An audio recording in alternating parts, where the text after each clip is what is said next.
Okay. Okay.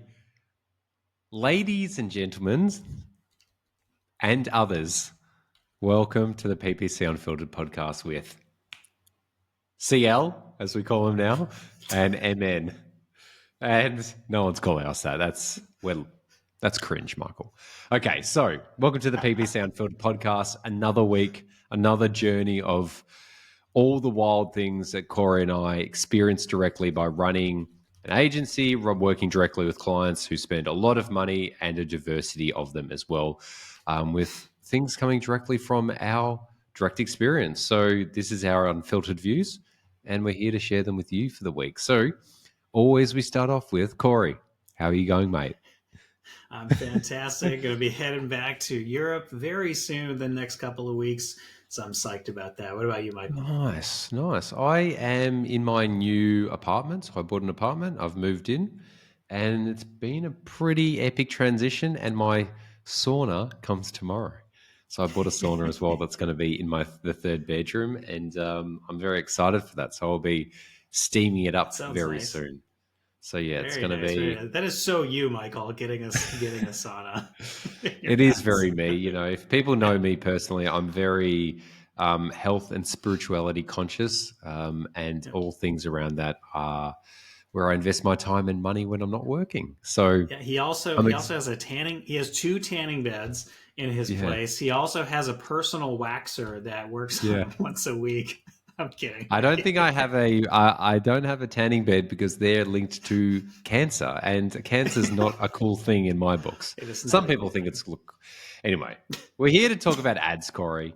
Let's get this Right, party right. started. So we've got a couple of topics we want to talk about today, and there's a couple of topics that we want to talk about. We will talk about. So we're going to talk about number one: is Google Ads viable for most businesses? And the emphasis is most businesses because obviously Cory and our experience is biased by the type of clients we work with currently, the budgets, and the type of business they work with. But the reality is a lot of businesses are different. And then number two, we're going to talk about how current global economic situations can influence your clients, which will then dribble down or trickle down to how it impacts your advertising, and maybe not the advertising, the results, but your advertising strategies around that as well. So, Cory, shall we start, my friend? Yes, let's go for it. So I love that question. You want to just hit me with it directly? We could start from there. Yes. So, Cory, here is the direct question, mate. Again, do you think Google Ads is viable for most businesses now? Absolutely, Now. absolutely. Absolutely. Absolutely I think yes you'd or be absolutely no? crazy. I think you'd be crazy to think that it's not. I would not go into marketing a new business or an existing business without making some assumptions that it's going to do very well. Obviously, I'm Interesting. quite biased after nearly a decade of working and specializing in the paid search space and offering solutions around that. But that's my immediate reactions is, of course, people are Of searching course. for something that you are probably offering. I think you'd want to be there. I Yes. think it's very strategic. Interesting. Well, that's a very succinct and direct answer. So let's jump into our next segment of the economic segment. I No, love so it. I had an interesting chat with a mate the other night. He runs a Google Ads exclusive agency, and he said something to me that really hit hard because I really just hadn't reflected on it to this level. And I've been under the assumption since I've started Google Ads that Google Ads is a very high intent channel and it's focused primarily around high intent traffic. Now, that was the case when I started back in 2014, 15, I think it's 10 or 11 years. I'm been doing Google Ads full time now. But times have changed, as Bob Dylan would say, times are changing. And he said to me something that he's like, dude, you do know Google Ads now is a broad market strategy. And I was like, whoa. And I started to recognize in that moment that high intent focus that you and I have been conditioned for and condition ourselves for, and that we proactively focus on, is not the product that Google pushes to the market anymore. They don't push the whole put a keyword for people proactively looking right now to buy. it's positioned as this broad market strategy with the display elements, the local listings, and all these things, where very rarely does the documentation or the marketing material focus on or pertain to a return on ad spend, but more likely a visibility aspect to it. Be seen, come up when people are looking, but it doesn't really align or talk about returns anymore. And I think it's because they know that, number one, if they position it as that, the products have to reflect that. And number two, that I don't think they genuinely believe internally that this product is aligned with a high ROI for most businesses. You know, a local florist or a local whatever. Like, most businesses are local small businesses. That's just fact. Most employment is actually done by small businesses as well. But reflecting on this, when I'm like, oh, okay, that hit me. It hit me really hard. I'm just reflecting, okay, if this is a broad market strategy, is it still a viable channel? Like, as in general. And I don't think in general it is for most businesses. I think most businesses come into Google Ads now and they still can get a return, but those massive ROIs that people have been conditioned to or expect now are harder to get, because maybe in the past, for example, purely example, there are 10 things you could do in Google Ads and 5 of them would make you 20 things you could do and 10 of them would make you profitable. And, the other 10 were just kind of like features that were just Google. Now I feel like there's 100 things you could do and there's only 5 things that actually get the result. So I feel like the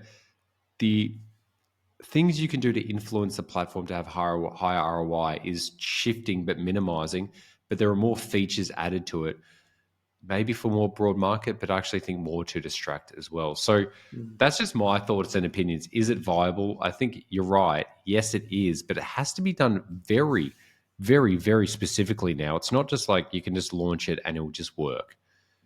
It requires even more speciality and more discernment and more focus and more just like real critical, like anti-Google thinking. So that's my thoughts. What are your thoughts, CL? Yeah, I think there's two sides to this, right? We have the what's being marketed to us by both Google and agencies. Agencies are going to be pushing for expansion. Most agencies, per a lot of studies, charge a percentage of ad spend. Therefore, they're going to be slightly incentivized and biased to want you to expand your account and try more outbound types of marketing that you're maybe not used to using Google Ads channeling for, right? And Microsoft Ads falls into this as well. So there is going to be some bias. There's going to be people coming at you, again, Google as well, Google reps that we vented about a couple episodes ago, that are going to be saying and using this word expansion. Well, what about attribution and everything else? I do think the advertiser, we always have to stick to our guns. We need to be clear about what our strategies and objectives are, because then we can align what we're going to be doing strategically and tactically in the accounts to that objective. Otherwise, if we're going to be swayed by every marketing message that's out there, you're going to months down the line go, man, we've spent $3,000. Let's just make it easy on display. What were we doing this for? Should we just should we just stop doing this? I see that happens. As surprising it is, it kind of has like a slow burn. They've spent a little bit at a time. They're not really tracking the attribution journey. They're not considering how it's affecting other channels and their other marketing. And so it's very narrow-minded. It's very short-sighted.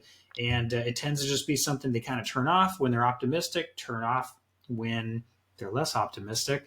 And a lot of accounts that I see and a lot of professionals, our level and lower, are proponents of just do search. If it's relevant, do shopping, do performance max. If you're in the e-commerce space, do branded, do non-branded, do some display remarketing, maybe do some remarketing on YouTube, and pretty much call it a day. I think that's kind of the 80-20 for a lot of the cases. And there is sometimes going to be missed opportunities there. Other times not. You need someone that can measure that for you. But I think that's kind of like the environment that we live in. Is there's kind of the old school thinking that it's bottom of funnel. You just go to Google Ads for not for demand creation or brand awareness, but it's really a play on capturing those as you mentioned, those high intent searches, the people that are ready to buy right now. That's where we're going to get the highest ROI. And as long as we communicate those goals to Google and we structure it in a certain way, we're going to achieve that. Though to your point, it's not as maybe instantaneous as it used to be because it's gotten more competitive. There's Yeah. more people that know how to do this. There's less settings and hacks here and there. I mean, I remember back in the day when people didn't even know where to find search terms. That Yeah. it's not that that's not that day Yeah. anymore. Now there's more accessible amounts of information that are out there. There's more scripts that are freely available. These systems are more available, and now we also have AI, which is now also being included as a beta feature inside the Google Ads interface, where we're seeing a chat and it's inside the user interface, and now people can just start chatting with this Google AI. I don't know if it's Gemini 2.5 or 2 or something like that. Yeah. But these are kind of the things we're starting to struggle with. So I can understand the confusion as to, do we go for bottom of funnel? Do we use it as a full funnel marketing channel? It's understandable that it's a little bit confusing nowadays. Yeah. Man, there's so many aspects of this because it's easy for you and I and other professionals to go, yeah, it does work because we know how to work it. But it's its own machine, like driving a car. And even if a car can become more simple, you still got to learn how to drive it. So even with those aspects of Gemini where you can go ask it questions, what questions do you ask it? Who's telling you what questions to ask? And who's giving you the discernment to actually know if that answer is a clear answer enough versus going, oh, that's not clear enough answer. Like, no, this is what I meant. Like, because if you don't have that special, like that ability to, like, just that speciality, you're not going to know, oh, this answer seems a bit off. And I think there's that layer of just like, once again, Google Ads does it like, is it still viable? I still feel like it's lacking that direct potency that it once had. But the thing is, the technology has advanced, and I'm all for that. But in what direction and for who? Like, advertisers like us, we know how to leverage that and we've been able to grow accounts. But most businesses, I actually think for people who are self-running their own accounts, it's getting significantly worse. Like the natural settings that are changing, turning your match types into broad match, naturally just going click this button and we'll create new conversions. And then we'll optimize towards these conversions, which are not even conversions. And then, oh, let's just turn you on to maximize conversions based on these conversion actions, and your cost per clicks fluctuate. And then naturally you're like, oh, interesting, our cost per click over the last 2 years gone up 50%, and we're still spending the same, but we're getting less results now. But the account's saying we're going better. And then you look at the conversions. Oh, wait, they're not actual conversions. They're page view visits. Oh, why? What the hell's going on here? And then it's just like this slow downward trickle where we talk about the power of the algorithm. But the algorithm, what's it optimizing towards? Like, as you mentioned, especially with all these aspects of it, you've got to have such a very clear, specific outcome that you want in the business, not from Google Ads of like, we want to be hitting this much revenue. And then you go, how can we use each ad channel to support that? And within each ad channel, what is the most likely or high probability placements or campaign types that will get us there as well? I sense that a lot of people, because they identify as a Google Ads specialist, and they're like, we've got to use all the placements because they're there and I've got to appease the client, rather than going, what are the specific campaigns or placement types that align with this specific business? And I think too many people just get caught up in like, there's a new feature, we should try it out. It's like, no, are we like, what's the outcome here? To try new things out or get to the result? And people are like, oh, it's always get the result. And it's like, then why is your behavior, why is your campaign, why is everything not structured that way? And you can tell the structure and the thinking of the person running an account by just looking at the ad account, because the ad account will reflect the psychology of the person running it. Is it messy? Is it clean? Like, sorry, go on. I was just going to add, I mean, there is obviously a place for experimentation, but it has to be very well grounded in a hypothesis. You have to say, okay, I think if we try moving our branded search campaign to a manual CPC and we're controlling it, we're going to get better performance. We're going to get the same impression share, and we're going to lower the CPCs, and there overall we're going to get better ROI from that campaign. That's a very clear hypothesis. But if you're just doing it because it's new, that doesn't align with what you're getting paid to do as a PPC professional. So I think we have to be careful with that. Yeah. And this is where also understanding the biz, like I think I've been really thinking about this a lot recently. I think with advertising in general, it's like maybe 35% your technical skills, and then like maybe the next 65 to 70% is actually the consulting part. And when I say consulting, it's like communication, understanding the client's needs, like really specifically understand them, and the data analysis. So things that you and I are naturally good at. Because, for example, I was on a call the other day with a client, and they have a new SEO agency working with them. And they're spending, I think, $50,000 a month. And the agency just goes, oh, like, we've looked at the ad account, looks really good, but we just noticed like you're not doing any like local search ads. Like, what's going on there? And I was like, hey man, like, awesome question. More than happy to answer it. And then I was like, look, the context on this client and the business is they need their cost per lead to be a certain amount. It needs to be around $13. The current conversion rate's at 25 to 30%. So that's extremely high and hard to manage and maintain. They also are sensitive to lead volume, where they need a certain lead volume as well each month. So with a cost per lead like target that's very low, which requires a high conversion rate and a sensitivity to lead volumes, it's like I'm not going to experiment. Like, I need to serve this client. It's not that I'm like not wanting to do it. It's just like that's not appropriate. And even when with other clients in lead generation, when we've attempted with some of these placements, the lead volume is not there. The lead cost per lead may be similar, lower or higher, but the quality is not there as well. But then by me just having that absolute knowledge and just was able to say it to them within like 2 minutes, they're like, okay, cool. But so many people who don't know that, they're like, fuck yeah, why aren't we doing it? Maybe we should be doing it. And then you launch it, and you're launching something because someone just suggested it, someone who's not an expert. And you're like, but I better do it because like it's in a placement and I don't want to look like I'm being left behind. But it's like, because I knew the context of the client, their budget limitations, their cost per lead limitations, their lead volume expectation or need, not expectation. I was like, that's an inappropriate suggestion. Regardless of how fucking good it may be, I don't have the flexibility now to implement that. Now, maybe if you do your SEO properly and you get them heaps more leads that, reduces their average cost per lead of the account or the business, then we can experiment. But I think it's really important knowing your client deeply. So then when the suggestions are made or you feel like, oh, maybe I should do it, you can come back to a place of groundedness to go, no, what is the client's outcome? What are the limitations that I'm faced with? And does this new strategy, is there a high probability of viability? Because most of the time, these platforms are untested and you're just hearing that they're good either from Google or someone on LinkedIn or someone on YouTube being like, here's how to use this placement for amazing results. And it's like, show me the case study. Show me the actual case study. Show me the sample size you've done this across. Is it one business for 1 month or is it 10 businesses over a year? Or like, show me the actual ROI in terms of actual revenue, not lead volume, because lead quality could be shit. Like, you and I know that. Like, we could just run a PMAX campaign for any lead generation company and they get a fuckload of leads and that would be dog shit, because if you do not know how to manage that stuff, it's guaranteed for just horrible, low quality spam leads. And the numbers look good, but what's the actual business impact? That's actually a horrible business impact. So they're just a few thoughts. That's perfect. I mean, that's the way I think about it as well. No. You're perfect, Cory. You're perfect.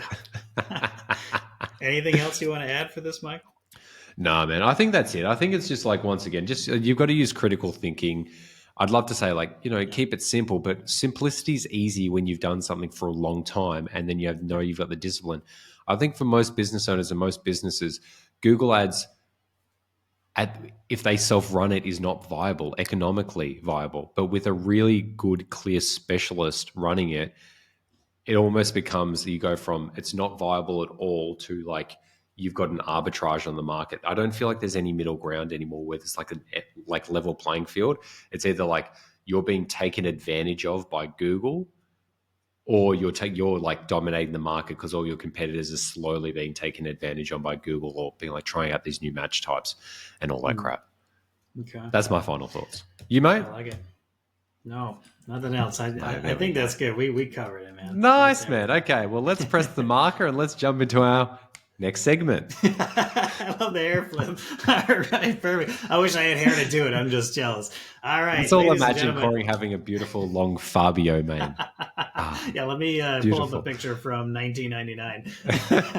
All right, shall we move into our next segment here? I've got a good one for us here. This is very timely, very timely. Now, by the time this video is released to the public, maybe this won't be such a big deal anymore. So hopefully, well, not hopefully it is, because I don't want bad things to be happening in the marketplace. But regardless, I think it's very timely, and it will be something that is relevant beyond what is the big news right now, which is tariffs. Now, Michael, we already agreed this will not get political, and if you get political in the comments, we will not answer. We are not getting political. That is not the point or the scope of this podcast. We are just talking about tariffs and anything globally or in the marketplace that's going to affect client relationships and trying to manage those relationships. What are some strategies? What are ways that we think about approaching those conversations when inevitably there's some instability, there's a lot of unknowns in the greater ecosystem, and clients start considering, hey, should we pull back some spend here? Should we be doing things differently? Michael, this is very, very relevant. It's top of everybody's mind. If you're looking at investing, you're looking at the marketplace. Is this something that you're hearing from clients just yet? Or are you expecting it anytime soon? Starting to hear about it, and this is my opinion on Trump. No, I'm joking. No,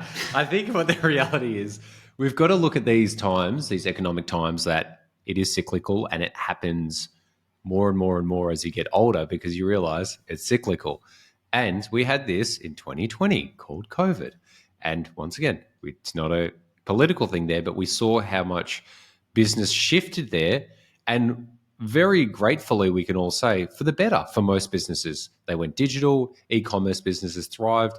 A lot of businesses were able to shift to being digital. So with all market changes, there's always market opportunities for businesses and people that adjust. Now, in terms of tariffs, it's basically a tax, and no additional tax is ever good. So at least I'm a free market thinker.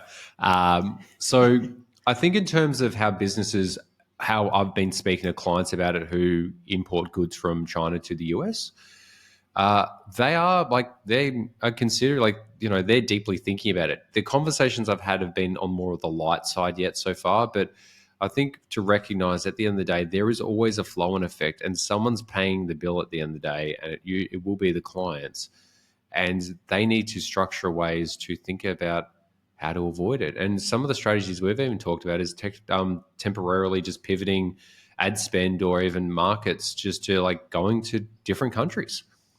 Actually using it as an exploration time to go, maybe we need to hit up other markets whilst these tariffs of 10, 20, 50, 100% are being slapped on people.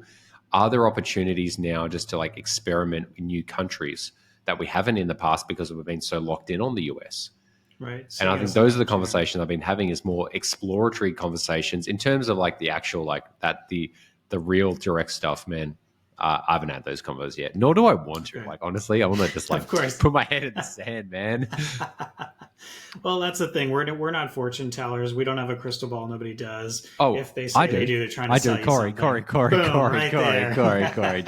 Chill, bro. Do not speak on my behalf. I have a crystal ball. Right. Michael's a wizard. He's the one guy that will tell you the exact future.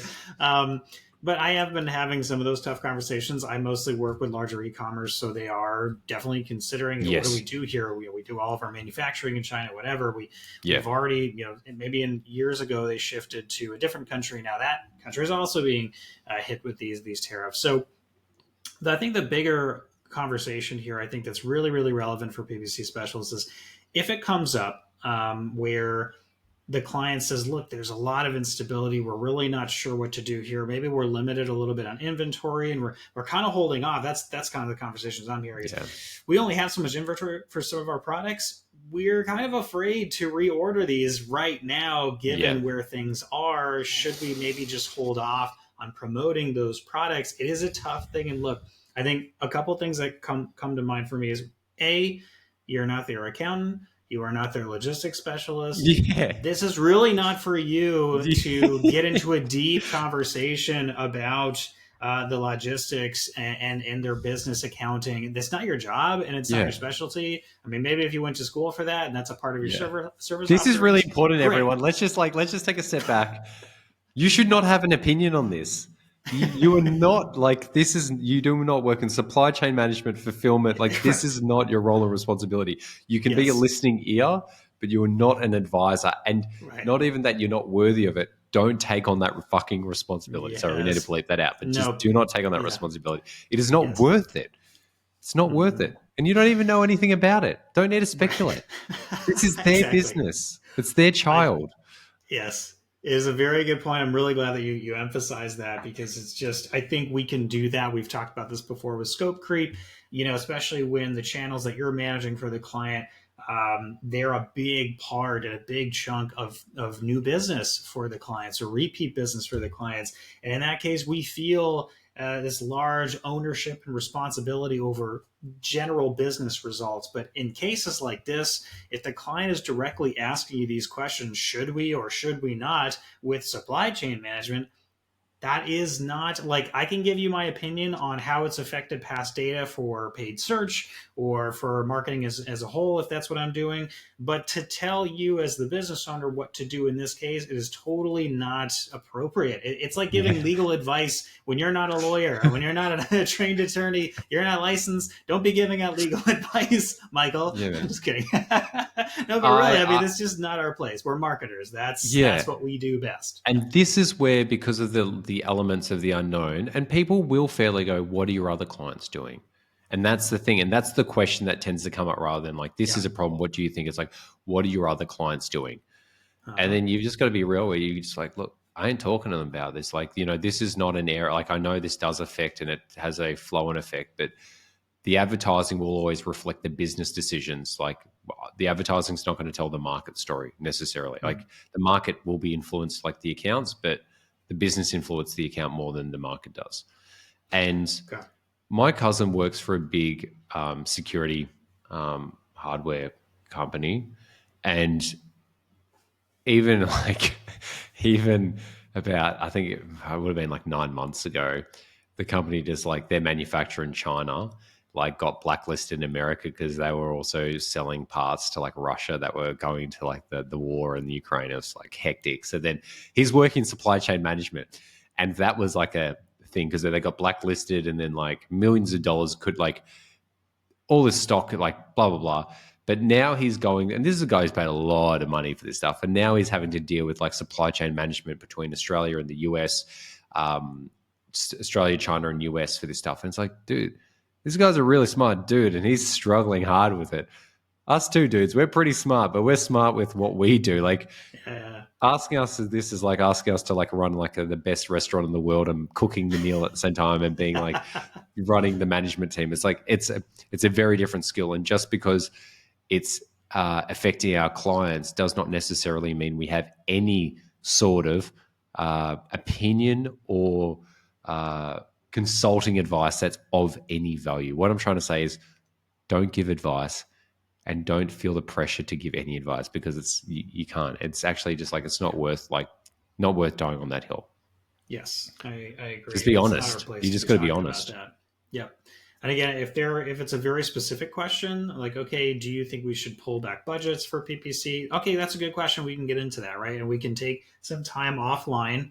We don't want to be doing that real time. We take it offline. We'll do the analysis to assess, okay, in roughly other times where we've taken this much spend out because of maybe market circumstances, if you have data going back to 2020, what happened? What happened in brand awareness? What happened in cross channels? What happened to our Amazon sales? What happened to our sales team when we did that? Just really dig into it. If you're getting paid to do all those things and you have those skill sets to do it, okay, that's a very specific question. But if they're just generally asking you, hey, what do you think of these tariffs? And do you think we should stop offering this product? That is not your place to talk about it. So anyway, so we got that covered. Yeah. Unless you watch Fox News. Yeah. Unless you watch Fox News and like you're across, and CNBC, like you're across it all. Like you've got a doctorate in this stuff now. Sure, if you're like an economist too, yeah, sure. No, Okay, you just can like talk. people like us, just like, yeah, just like Oh. what us two, just watching Fox News and CNBC and CNN, and then we're just, yeah, we're masters. We're some Notre Dame future teller. So Michael, so let's assume that's not the conversation, and now it's okay. We actually talked to someone that knows what they're doing in that Yep. regard, and they're telling us we've got to cut spends. Okay, so what if it's the client is coming to you and they're saying, all right, we are thinking about we think we need to cut spends here because of market conditions, because there's a lot of fear. We're not really sure whether it's a good time to reorder or re-up on inventory, Mm. etc. What are some of the keys that you think are that you should bring into that conversation ready to go as a person that offers marketing? I think it always starts and ends with questions. So just really drilling down, what specifically did this advisor say? What Yep. made them say that? Like, what have they shown you that gives you that confidence level? So, like, what have they said, Mm-hmm. and what's like the confidence level of it? And then even just go, well, if you are thinking about pulling back spend, how much intuitive, like how much were you thinking, or how much was advised? Is it Mm-hmm. 80%, 20%, 10%, 50%? Like, what does it look like?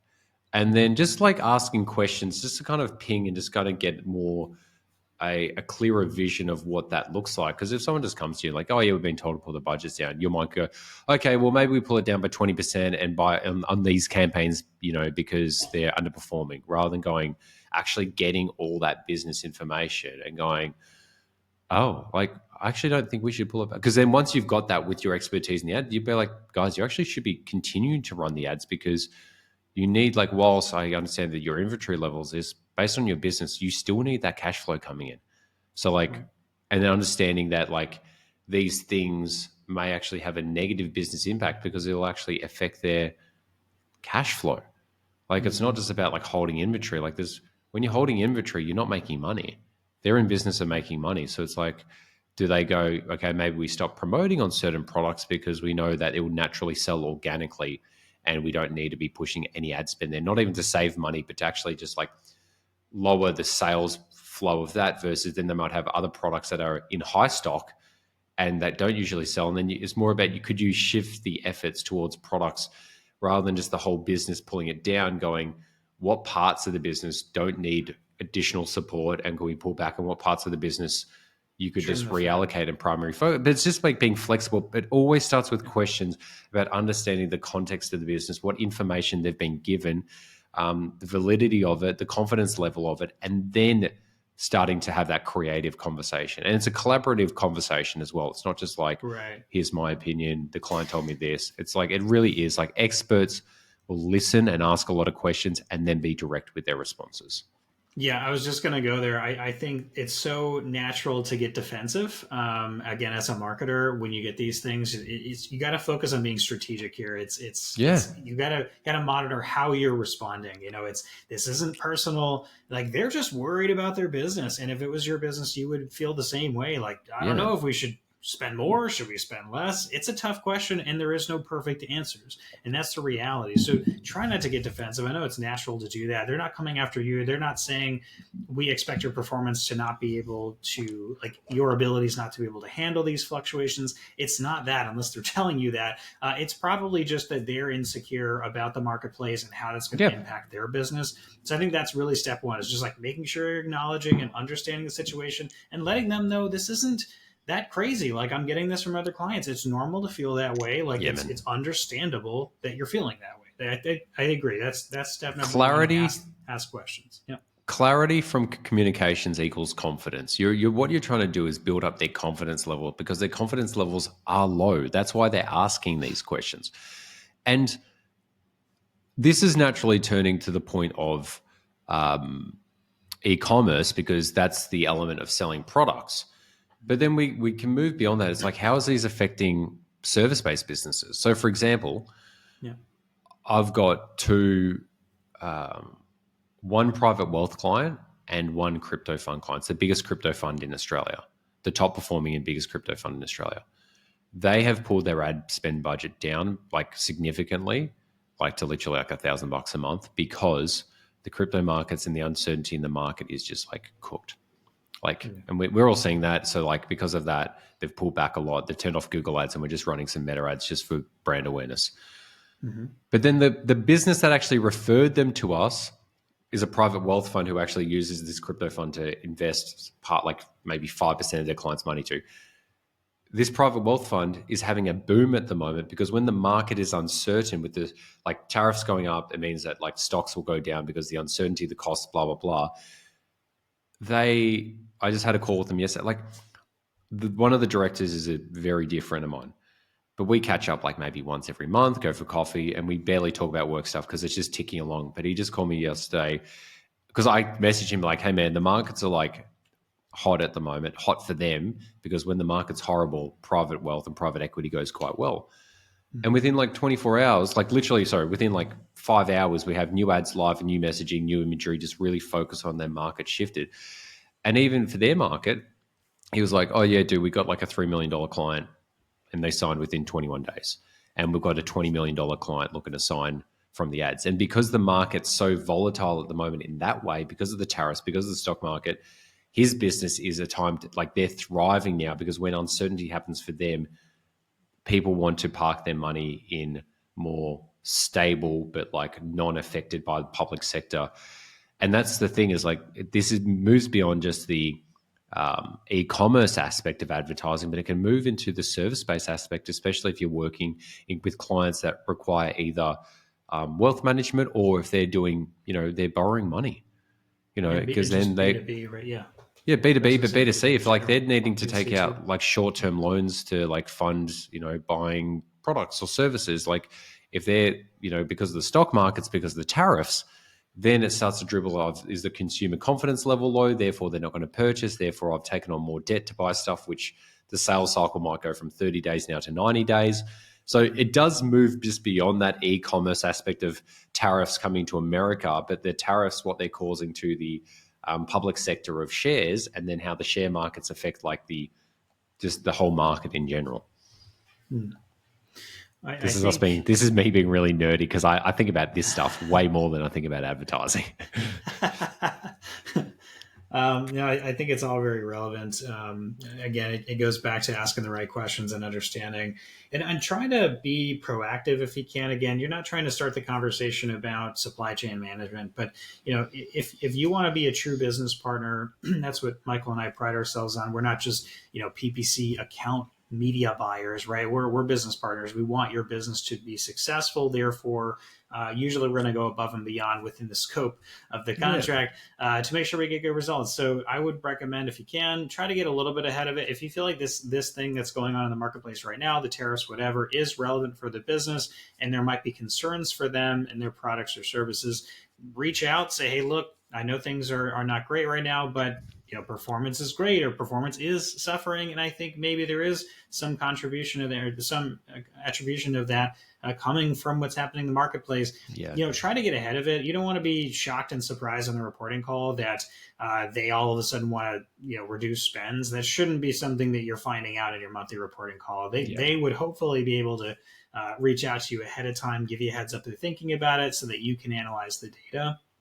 And last thing, real quick, or last point I want to make on that is just look inside your account. If you have data going back to 2020, it's going to be your most relevant data set around what we're seeing now in the marketplaces, in particular in the US. See if CPCs and CPMs went down when everything started crashing, because that might indicate, or might lean a little bit more heavily, or at least give you some weight towards the idea that maybe we want to keep spends the same, or maybe even accelerate them because we want to take advantage of this market opportunity where everyone else is fearful. Therefore, the auctions are less competitive. There we go. We can grab market share. There's opportunity in these spots. So it's also something to look into. Mate, amazing. Let's finish it there because that's an epic point to leave it on. So, okay. Cory, how can people find you, mate? My website, adsbycory.com, LinkedIn, YouTube, Spotify, all those places. Michael, how about yourself? Wonderful. MarketLead.com.au, MarketLead on YouTube, Michael Nadalin on LinkedIn as well. I know that was an abrupt end, but I'm conscious of time, Cory, and I think that was a perfect point just to end off with that opportunity. So everyone, Hope you had a wonderful time listening to us today. Hope you have a wonderful week, and we'll see you all soon. All right. Thanks, guys.